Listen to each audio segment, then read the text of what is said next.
J'allais dire des milliers, mais en fait je suis très très loin de la réalité. Des centaines de milliers, voire des millions de gens sont passés en télétravail sans aucune conscience de ce que ça implique en termes de sécurité informatique. On vous a récemment parlé de ransomware, il y a aussi une autre problématique qui est très abordée ici aux Assises de la sécurité et dans l'univers cyber en général, c'est le télétravail. Nous en avons parlé avec Pascal Ledigol, qui est le directeur général France de WatchGuard, qui notamment propose des solutions VPN, de la double authentification, etc.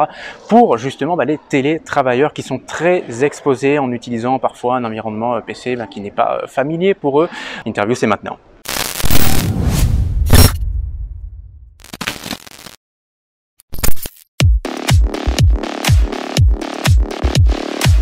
24 ans d'expérience purement dans la cybersécurité.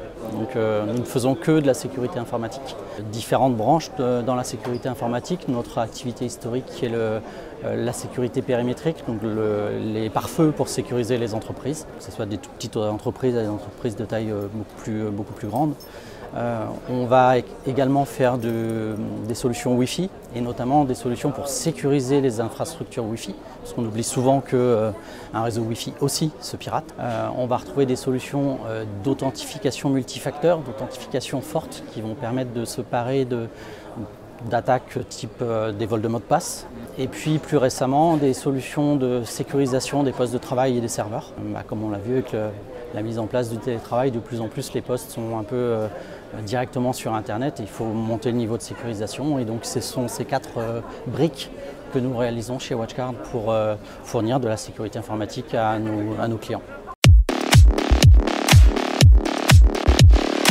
On va se retrouver à faire de la sensibilisation en même temps que donner les outils pour contrer les attaques qui se font contre les environnements de télétravail. C'est un bien gros mot pour dire chez les gens, tout simplement. Le télétravail est vieux en tant que tel. Ce qui a changé cette année, c'est hyper récent, c'est la volumétrie des gens qui se sont mis au télétravail. On sait tous pourquoi.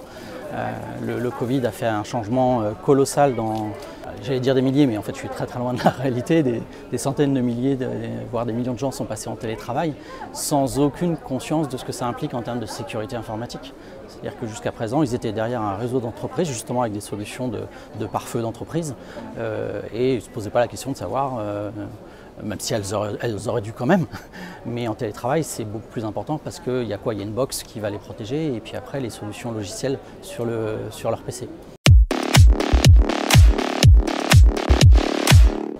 Les problèmes sont les mêmes pour tout le monde, c'est juste que les outils et les investissements qui sont mis à disposition ne sont pas les mêmes. Effectivement, une grande société va probablement avoir déjà mis en place de l'authentification forte, avoir sensibilisé ses utilisateurs, là où pour une PME, pour beaucoup de PME en tout cas, c'était la dernière roue du carrosse. Et puis la manière dont s'est passée la mise au télétravail surtout, faisait qu'il n'y a eu aucune préparation. Nous, WatchGuard, travaillons aussi avec un réseau de partenaires.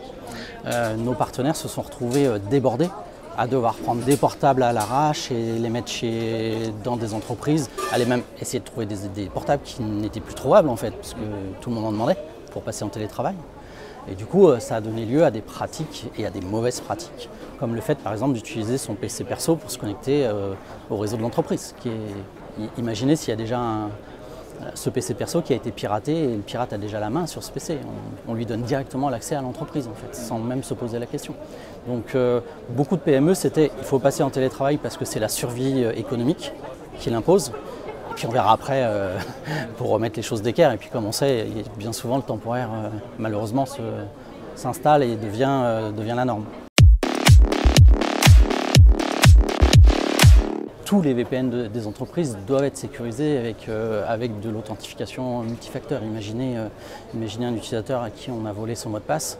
Ça veut dire que le pirate peut se connecter à partir d'un VPN ailleurs, dans le réseau de l'entreprise. Donc, que ce soit du VPN WatchGuard ou pas, il va falloir effectivement sécuriser ces VPN-là. Il va falloir également sécuriser l'accès aux applications qui sont dans le cloud. Parce qu'il y a 2 types d'accès professionnels. Il y a l'accès au réseau de l'entreprise, mais beaucoup PME sont passées sur des serveurs en cloud, des applications en cloud. Et il y a exactement ce même phénomène. Si on vole le mot de passe d'un utilisateur pour accéder à son CRM en cloud, on accède à la base client de l'entreprise, c'est catastrophique. Puis bien entendu, le poste il est mis sur le réseau Wi-Fi de la box de l'utilisateur qui a sur le même réseau son PC perso ou ses PC perso, les consoles, enfin tout ce qui est perso et qui potentiellement, lui, n'est en plus pas protégé. Donc il faut penser cloisonnement, il faut absolument dissocier le monde pro du monde perso. Le PC perso sert aux activités perso et le PC pro à autre chose.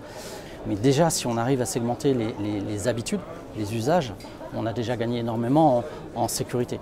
Et la sécurité, c'est jamais tout ou rien, c'est pas je suis sécurisé ou pas sécurisé, c'est un curseur. On va monter ce curseur avec des bonnes pratiques, avec des bons outils. Bien entendu, le poste de travail de l'entreprise, il va avoir ses sécurités aussi de l'entreprise. Donc, alors c'est un peu des portes ouvertes, mais malheureusement, elles ne sont pas utilisées par toutes les entreprises en France. C'est un vrai problème culturel pour moi.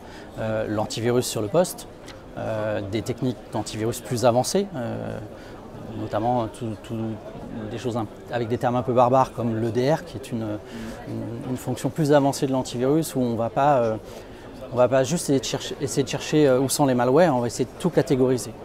Ouais. Qu'est-ce qui est bon, qu'est-ce qui n'est pas bon. Donc on va vraiment aller l'étape d'après. Donc ça, ce sont ce type de nouvelles technologies qui sont arrivées sur les dernières années, qui vont aider considérablement à protéger des postes qui ne sont plus derrière des firewalls d'entreprise, et donc d'arriver à un niveau de sécurité proche, en tout cas. Peut-être pas le même, mais proche. Et c'est tout le problème. C'est qu'avant, le poste il était derrière un pare-feu avec de la sécurité périmétrique. On prend ce même poste, on le sort. Ça ne suffit plus.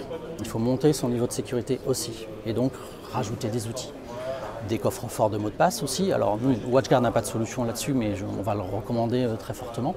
Une des grosses techniques de vol de mot de passe, c'est d'arriver à voler le mot de passe d'un utilisateur dans le domaine personnel, son mot de passe Facebook, son mot de passe de connexion à ses mails, et puis de le tester sur l'environnement pro. Et on se rend compte que bien souvent, ce sont les mêmes. Si je prends l'exemple des assises où on est à l'heure actuelle, je pense qu'un panneau sur deux parle d'EDR. Je pense que si vous demandez c'est quoi un EDR à une personne dans la rue, personne ne le saura. Parce qu'il ne suffit pas d'évangéliser dans une sphère. Il faut justement évangéliser, c'est aller apporter des explications beaucoup plus simples à tout un chacun. Alors l'ANSSI fait un travail énorme là-dessus. Je pense qu'on est sur un vrai problème culturel. Ça devrait démarrer à l'école en fait. C'est un problème de génération. Et aujourd'hui, il n'y a pas de cours de cybersécurité à l'école. Il ne s'agit pas de parler de techniques précises. Il s'agit de donner des bonnes pratiques, des concepts, essayer de faire comprendre comment les pirates fonctionnent. Parce que quand on sait comment ils fonctionnent, on va avoir des bonnes pratiques beaucoup plus naturelles et du bon sens en fait.